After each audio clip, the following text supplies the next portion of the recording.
Welcome to the September Citizens Climate Lobby call. My name is Mark Reynolds. I'm a member of the Citizens Climate Lobby staff, and I'll be hosting today's call. Last Friday, information was leaked from the Senate Finance Committee that they were considering a price on carbon. We could be seeing the first draft of the reconciliation package as soon as the 15th. It's unlikely that they'll hit that deadline, but they could. Either way, whether that draft was included in the initial reconciliation or it's not, we will be ready to go. We've been making plans. If the draft reconciliation plan includes a price, and if it doesn't include a price, we'll be ready to go. We'll be letting you know what our action plan is, and we'll be rolling information out quickly. Our quote leak experts suggest that usually people leak something when they want to do it, when they're in favor of it. We don't know who leaked it. We didn't leak it. We don't know who did, but it's our belief that people who did leaked it because they wanted to send out something like a trial balloon and see if there were problems or if it would be gain traction. So anyhow, we should see something possibly this week, maybe next week, but we'll be ready to respond. Here's the thing that I think is important for all of you to see. What was leaked was a $15 rising carbon price, money rebated to households with a border carbon adjustment. So it's not just the press you've been making over the last few months. It's very interesting that the argument you've been making for years, your price, your border adjustment, money going back to households, is the argument you've been making. So I think no matter what the initial reconciliation package looks like, you should congratulate yourself on a job well done, because now we're seeing actual language in the worksheet for the Senate Finance Committee. Okay, what's going to happen today? In just a moment, I'll be introducing our guest, Aaron Cosbey. We have been wanting a speaker on the border carbon adjustment for quite some time, and we're really excited that at this moment we have Aaron Cosbey joining us. After that, we're going to go over what we're asking you to do this month, which we have a new action that we've added that's not on your action sheet, but we'll put a link in the chat. We'd like you to now also email President Biden. After that, we're going to go over what's been happening since last month's call, kind of the overall push and some of the highlights that have happened. So our guest, Aaron Cosbey, International Institute for Sustainable Development, is an economist with 30 years of experience in the areas of trade, investment, and sustainable development. He has served on the Deputy Minister for International Trade's Academic Advisory Council on the Canadian Trade Policy, and recently wrote a paper on the need for Canada to adopt a carbon border adjustment. You should see the number of task force advisory boards, review boards that Aaron's a member of that include things like sustainability, trade, climate change. This is just someone who a lot of people are seeking his advice. Aaron, there's a couple of things I'd like you to know about the people that you're talking to before I turn things over to you. One is, lots of times the way people listen to a speaker is from kind of the model of right and wrong. How can I go prove to other people that I'm right and they're wrong? The people who are listening today know that the stakes are higher than that. And what they're listening for is, how is this going to help us solve the problem? They're desperate for any piece of information that will help them do that. Here's the other thing you should know about them. If these CCLers were talking to their friends and family about, what are you doing over the weekend? And their friends and family said, I'm going on a hike, I'm, going to the grocery store, they would say, I'm going to talk on a border carbon adjustment, and I'm fired up about that. So those are the people that you're talking to. Aaron Cosbey, welcome. Thank you so much for joining us today. Thanks, Mark. It's really good to be here, and I'm excited to be talking about border carbon adjustment on a weekend too. So I don't know what that says about me. I should start out by saying that I'm grateful to be coming to you from the traditional lands of the Sinixt and Ktunaxa nations here in Canada, in interior British Columbia, where we've been under a horribly intense season of wildfires and heat domes. So for me, this has always had a personal stake for me, but I think for many more British Columbians and people in the west of the United States, it has a particularly poignant stake at this point. I'm going to talk to you a little bit about first what border carbon adjustment is, then what the recent trends are and the developments within the EU and Canada, and finish up with what the implications are for US policy. I'm going to try to do all that in about 10 or 12 minutes, so to leave some time for questions and answers after that. So forgive me if I can't dive down into the depths of it in my presentation, but we can get to it in question and answer. So for starters, what is border carbon adjustment? It's an instrument that deals with a basic problem. And that is, if you adopt ambitious climate policy domestically, what you're doing is raising the cost of production, particularly for what we call energy intensive trade exposed sectors. There's a clutch of these well-known sectors. We're talking about steel, talking about cement, talking about fertilizers, nitrogen fertilizers, talking about aluminum. And these are also, because they're highly traded, the domestic producers can't just raise the price on those and pass those prices along to consumers. They will be undercut by foreign producers that aren't facing those same climate policies, because we are in a world of uneven climate ambition. So how do you deal with that? Border carbon adjustment is one way you might deal with it. And we're not talking about, I should stress, a single instrument about which I can tell you its legal status, its effectiveness, because there are so many. Border carbon adjustment is more like a decision tree. There are all of these design option features, like points of division within a decision tree, where if you pick one, you go in a particular direction, the final result looks extremely different depending on the design elements that you choose in elaborating it. But all of them are designed to address the central problem of what we call leakage. The idea that when you put strong climate policy in place, all that you do is increase the emissions somewhere outside of your jurisdiction, either because they're taking market share or your firms are relocating to that location and then trading back the goods to you. It's not what we're trying to achieve through strong climate policy.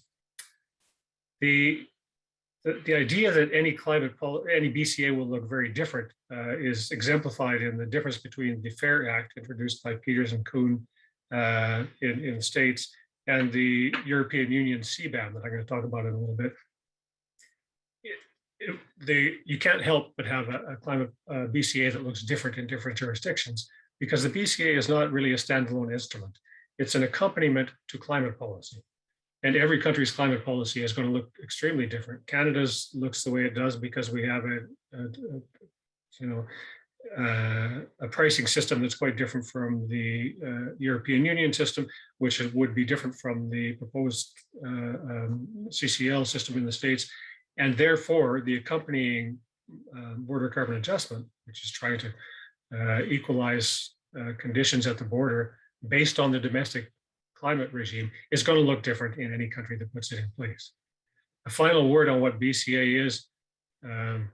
This is an instrument that is a rabbit hole of complexity, a set of rabbit holes. It's complex. It sounds intuitively easy, but it's extremely complex to put it into practice. It's imperfect in terms of its effectiveness. It's controversial. It creates huge trade frictions between partners. It creates friction within the multilateral climate change negotiations, creates diplomatic friction. Potentially it's illegal under WTO rules, but it happens to be probably the least worst solution we've got to deal with the problem of trying to increase climate ambition in a world of uneven climate ambition. So with that as a quick introduction, let me tell you a little bit about what the European Union is doing.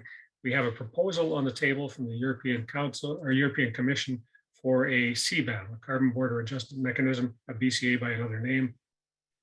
It would cover 5 sectors: steel, aluminum, fertilizers, electricity. It would cover 30 different subsectors within those basic sectors. Cement, sorry, is the one I left off. And it has a couple of important features relevant to US policy. One, it will credit foreign prices paid for carbon in the country of export. So the adjustment at the border will be reduced by whatever carbon price was paid in the country of export, but it will not credit foreign regulatory policies, non-price policies. And of course, the US does not yet have a carbon price in place, so no credit for US exporters. It will not also create any national exemptions based on ambitious climate policy. So Brazil could have the most ambitious deforestation policy on earth, and it would be highly climate effective, but will receive no credit under the European CBAM as proposed. The process is that this is designed to come in place by 2023. There will be a transition phase until 2026 in which charges aren't applied. It's just a record-keeping phase. And then over the period 2026 to 2035, it's gradually phased in as free allowance under the EU emissions trading system is phased out. the proposal from the EC being on the table, it's now a matter of negotiation between the Council, which is a representative of the member states, and the European Parliament to come to a final piece of legislation, which, as I say, is designed to be put in place by 2023. Quickly on where Canada is, Canada has a very ambitious climate policy. A carbon, among other things, that involves a carbon pricing regime that has us currently at Canadian $50 a ton. That's about 35 US, rising up to $170 a ton, about 130 US by 2030. It's one of the most ambitious climate pricing schemes in the world. That's enshrined in law, and there's an Accountability Act also enshrined in law to make sure we get there.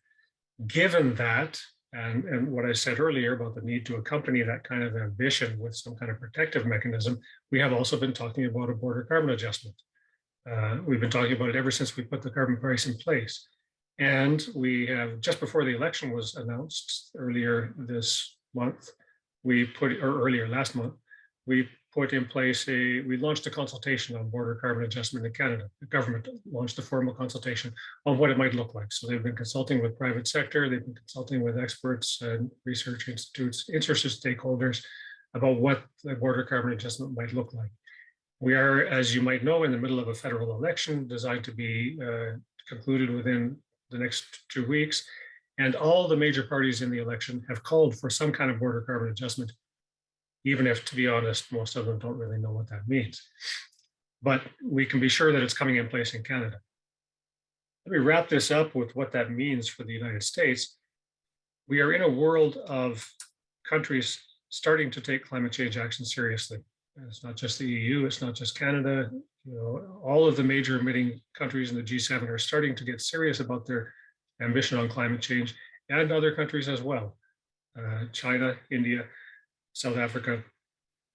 So in the context of that kind of ambition, we are going to see countries adopting instruments like border carbon adjustment.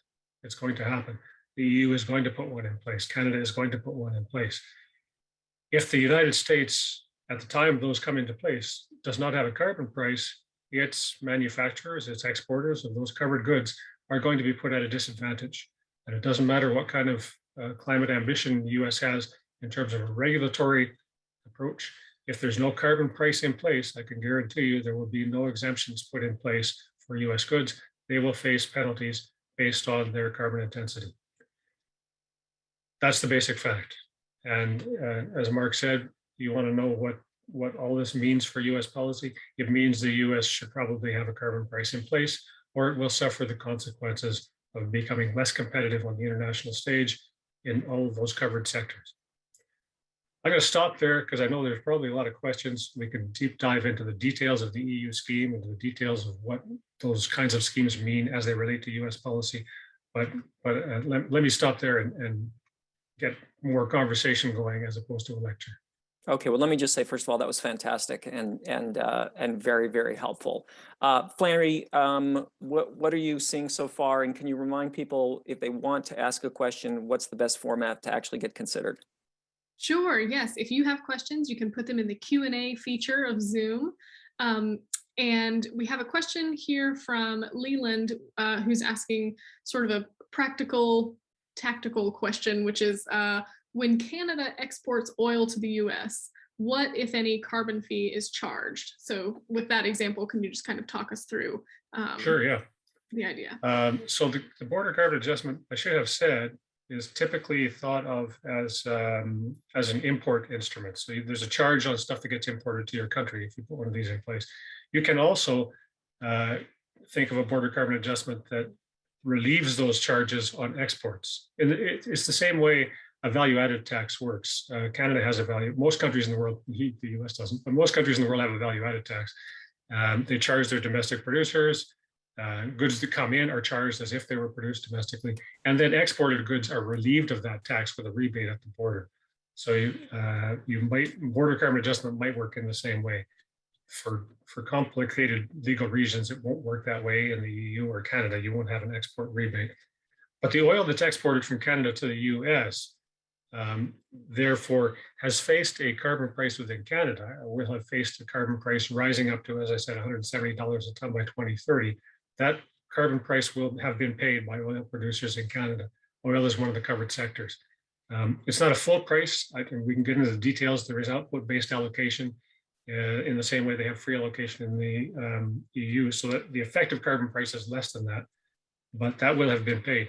If the US had a border carbon adjustment in place, I'm not sure if that's what you're asking, then the US would charge Canada for the carbon embedded in its oil imports. And as we know, most of the oil imports from the States or to the States from Canada are from Canada's oil sands, and that's the most carbon intensive form of oil production. So there would be a hefty fee charged on that oil coming into the States based on its carbon intensity, with some credit, I assume, for the carbon price that was paid in Canada before it got exported.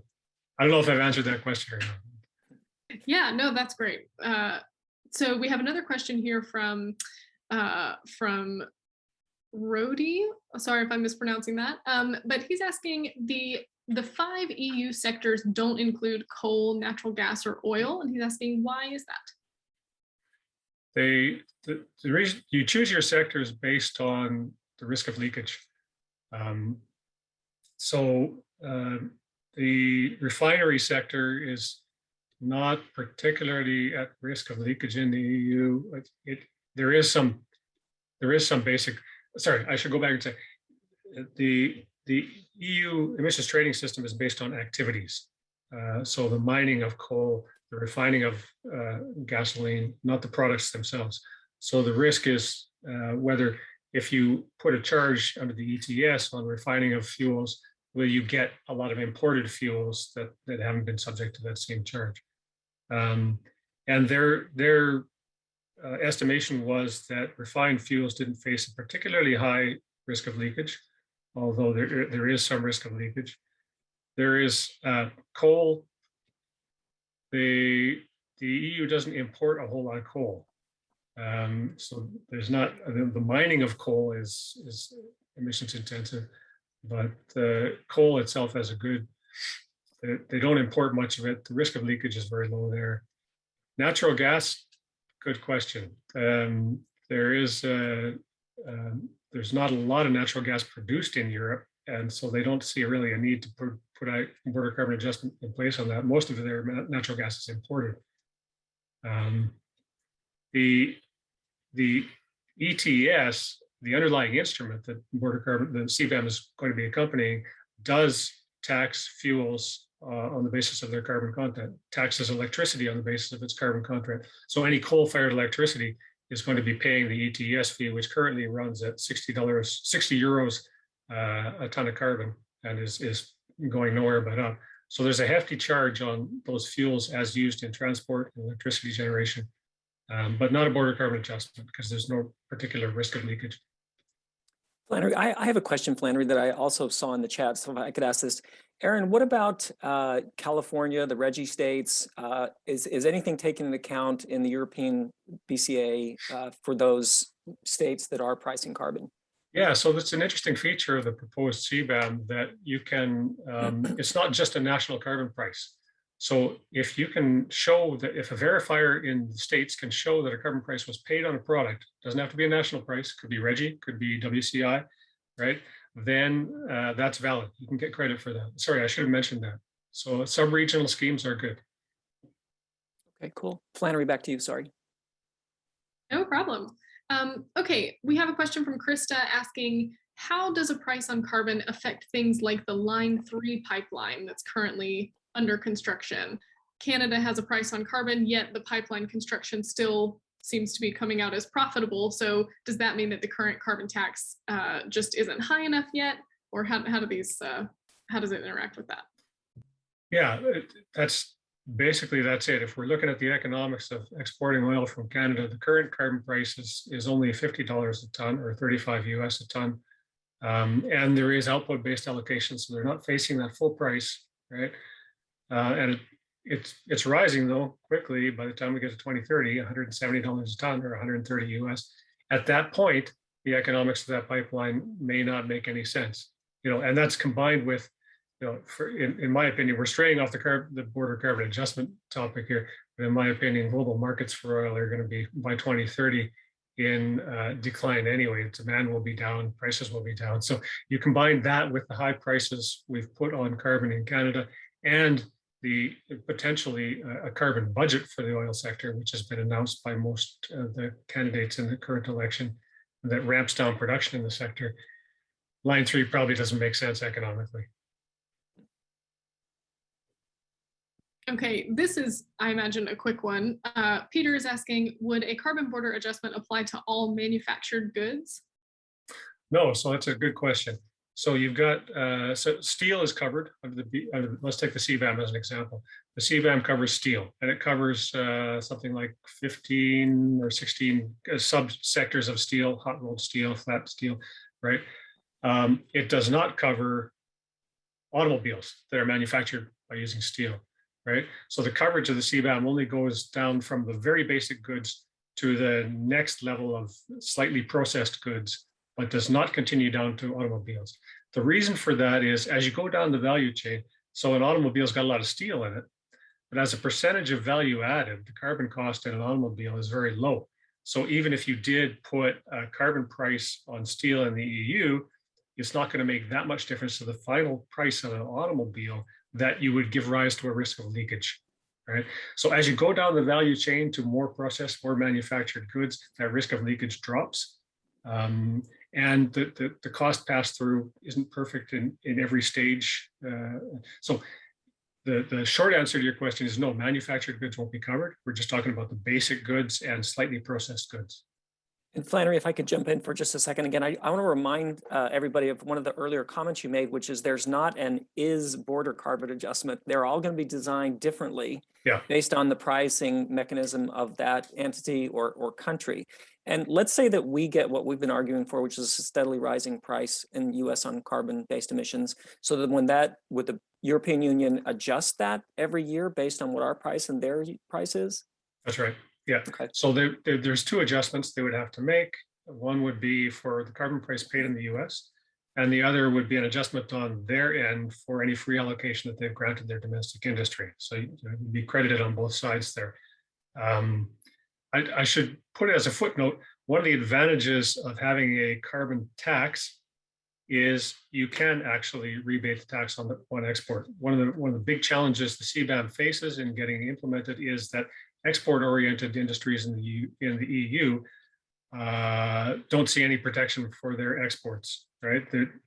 For legal reasons, you can't, on a regulatory regime like an emissions trading scheme, you can't rebate the costs. On a tax, you can. So if the US puts a tax in place, it's ahead of the game.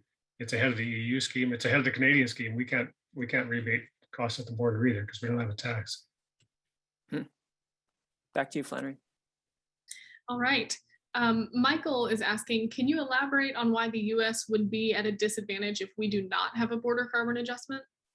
Yeah, so let's say you've got a US producer of steel, and they're not subject to a carbon tax, and they're exporting to the EU. The EU, and let's say you've also got a Canadian producer of steel, same cost structure, same everything. The Canadian producer of steel gets rebated. There's an adjustment for both of them when they show up at the EU border, right?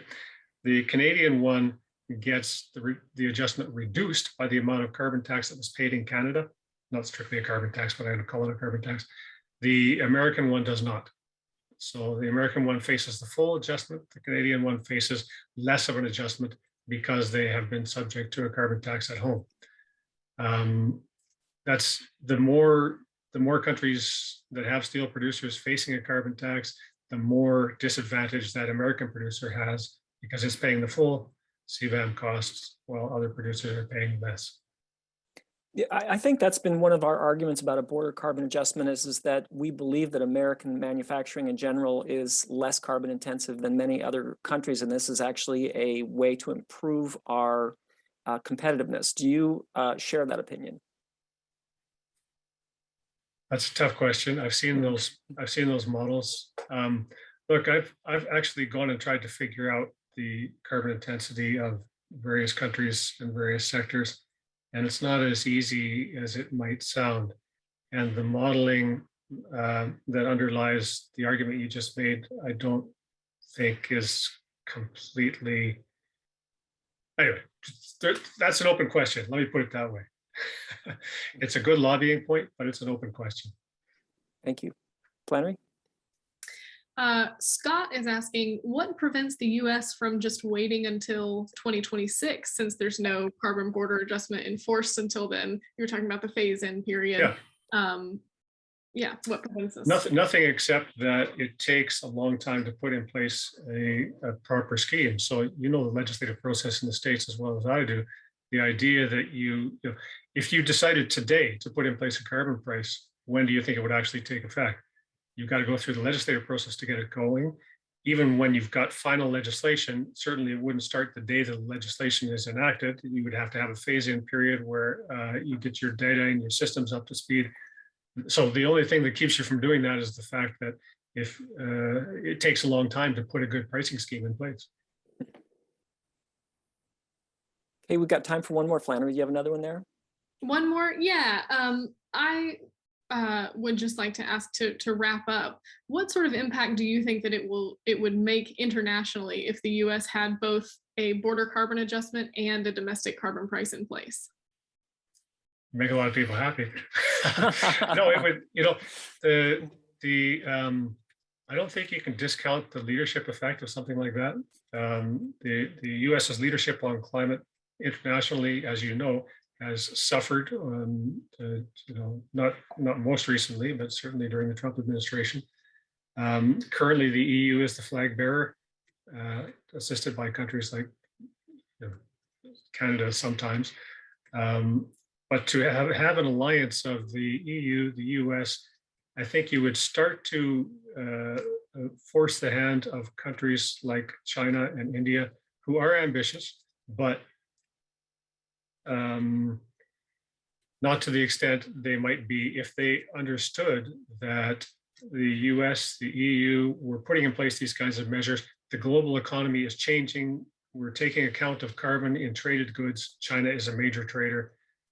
The pressure on other countries to act becomes much more acute if the US is part of that club of actors. Great, thank you. That's our belief also, and thank you for affirming that. Aaron, thank you so much. This was fantastic. I bet this will be one of the most replayed videos we have. It is an area where our volunteers and our staff and our boards are really, really interested in. They want to make sure that they have the best, the most up-to-date information, and I think we all feel like we're in much better shape after this.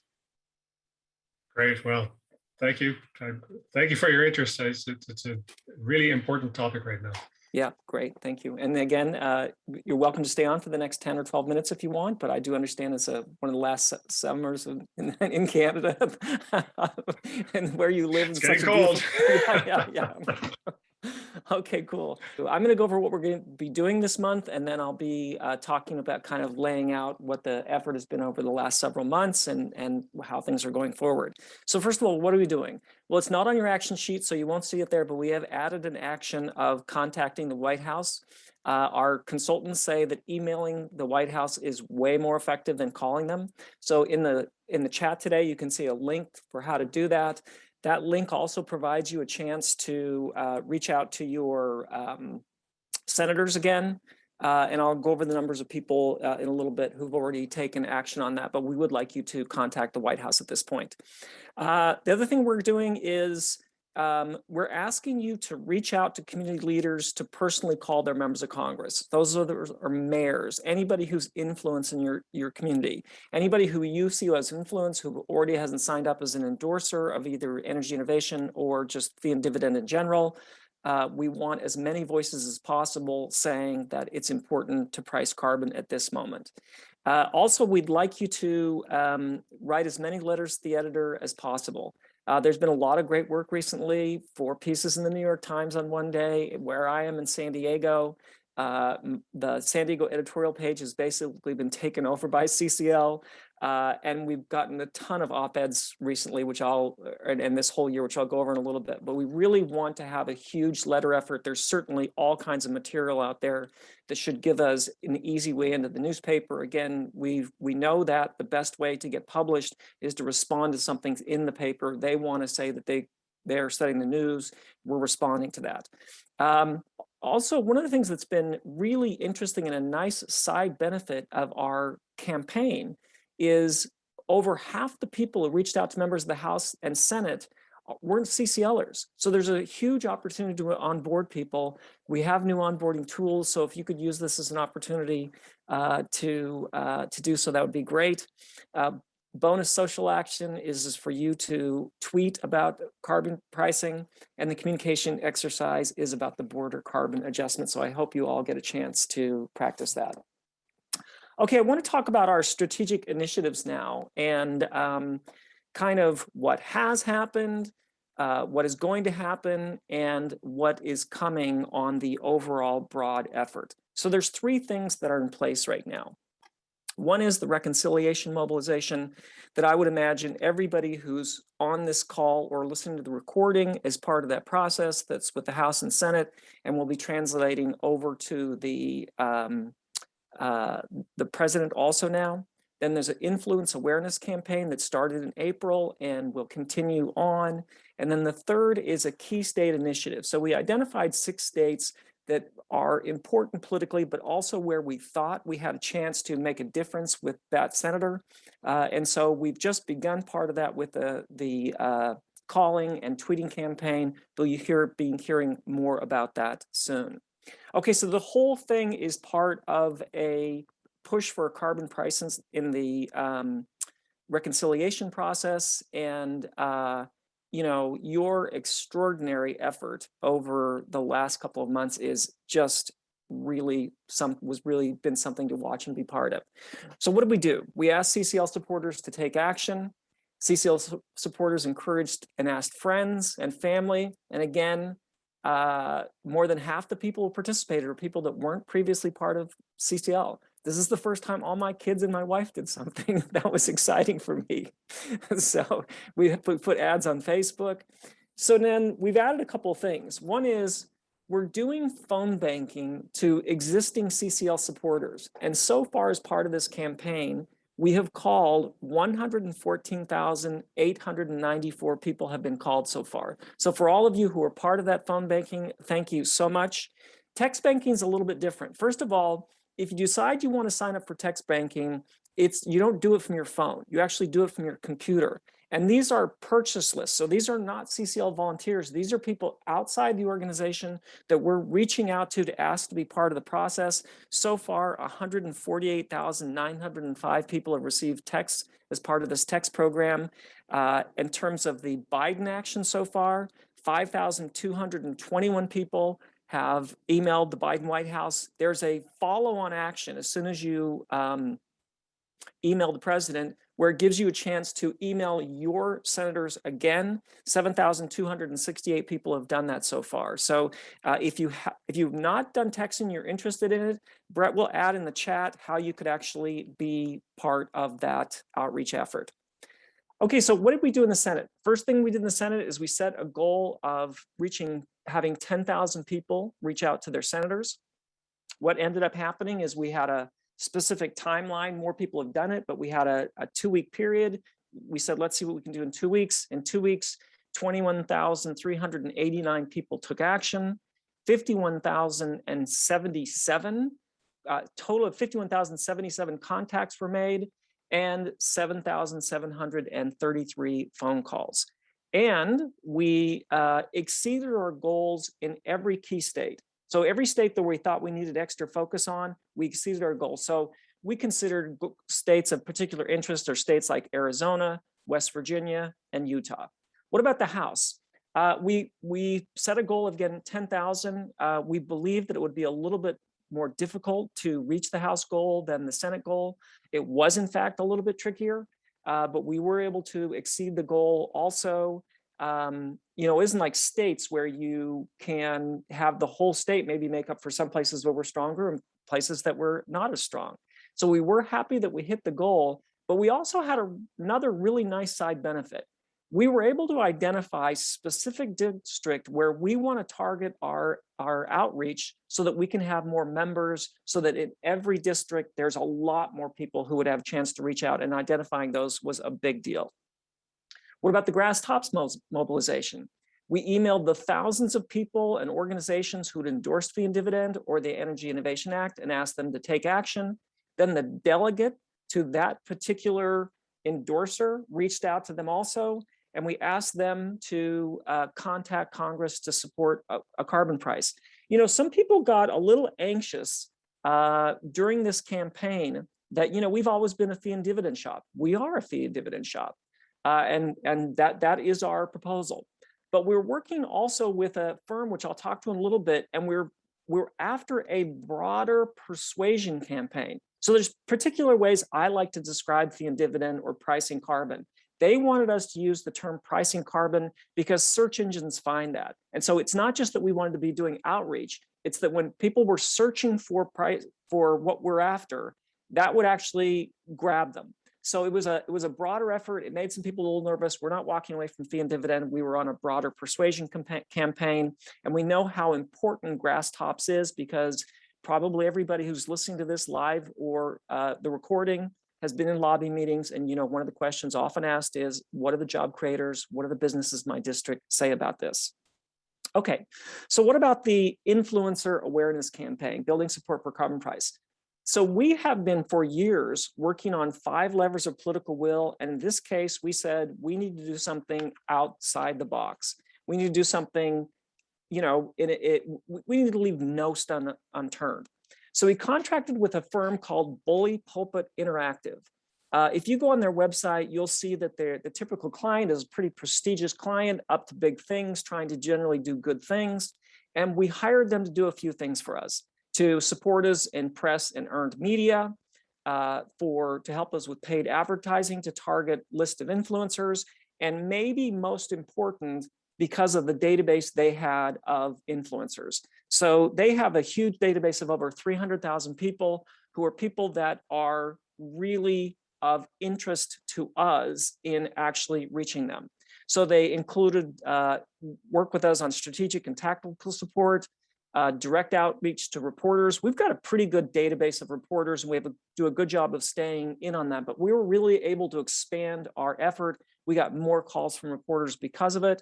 And the nice thing is, because we had people in addition to us who worked on this area, who had a lot of expertise, we're able to build capacities internally where there's now things we can do that we didn't have the capacity to before, but now we do. And it was not just what we'd done, but also what BPI was able to add to the party.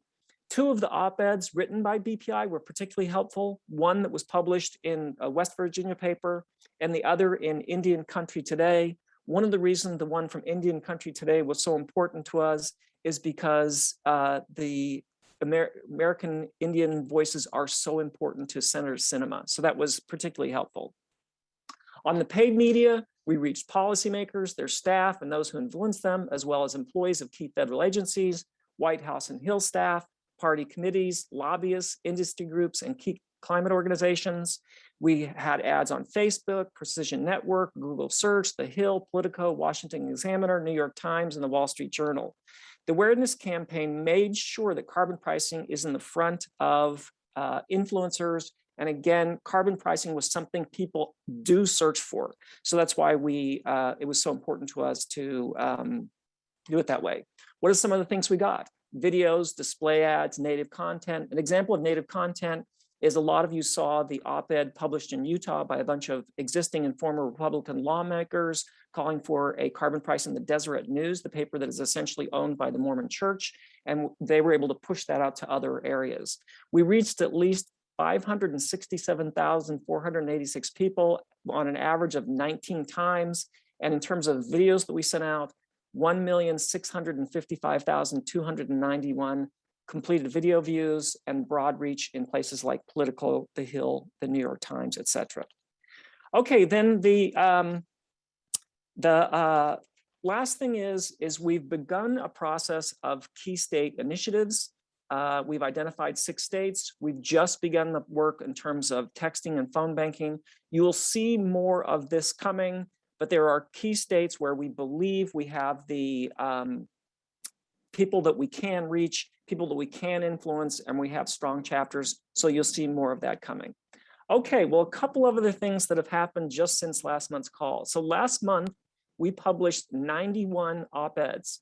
That puts us at 586 op-eds year to date. That is the second most op-eds in the history of this organization in a year. So that's still with a quarter to go. I want to thank our great communication staff of getting so many templates out to everybody, but for you particularly in getting those out there and published. So I mentioned also, those of you who got the New York Times pieces that day, fantastic. My paper, the San Diego Union, which I get a print copy every morning, they've had at least 10 pieces in the last 3 weeks. So let's keep that push up. Okay, last two things. One is one of those Utah state legislatures Republican, who signed the open op-ed in the Deseret News will be our speaker for next month. And as soon as information drops on the reconciliation package, we will be informing you of the steps we're taking and any information that we have available to get you out there. Again, Aaron Cosbey, thank you so much for joining us. Thank you all for all you're doing. We'll see you next month. Bye, everybody. What is a carbon fee and dividend? And how does it help solve climate change? Burning fossil fuels causes carbon pollution, which traps heat and warms our planet to dangerous levels. To stabilize our climate, we need to stop carbon pollution. How? By changing the rules to the game. Right now, carbon pollution is free for everyone. With a carbon fee and dividend, fossil fuel companies pay a fee when they pollute the air. Since most companies like saving money, they'll change their behavior to avoid the carbon fee. They will become more energy efficient or clean up their act with cleaner energy. With this policy, our carbon pollution goes down while green goods and services go mainstream. Costs for some things will go up, but for many purchases, we'll be able to substitute a greener choice. And as businesses move to greener products, they'll provide us with more affordable green options. For example, car companies will shift to producing affordable electric cars. And power companies will replace fossil fuels with clean energy. And remember that carbon fee? The money collected from fossil fuel companies goes to every American as a monthly dividend or carbon cashback. People can spend the monthly cashback however they want to, helping everyone afford the transition to green energy. When we stop burning fossil fuels, our air will be clean, our health will improve, and our climate will stabilize. All we need is a price on carbon, with the money given back to the people. Learn how you can support putting a price on carbon at cclusa.org. Thank you for listening to this episode of Citizens Climate Lobby's training program. You can tune into more episodes anywhere podcasts are available. Inspired by what you heard today? Join Citizens Climate Lobby to advocate for bipartisan climate solutions. Go to community.citizensclimate.org to find more trainings, resources, your local chapter, national action teams, discussion forums, and more. Be sure to like our Facebook page and follow us on Twitter and Instagram @CitizensClimate. We also invite all of our listeners to subscribe to our YouTube channel for more inspiration. And together, we are creating the political will for a livable world.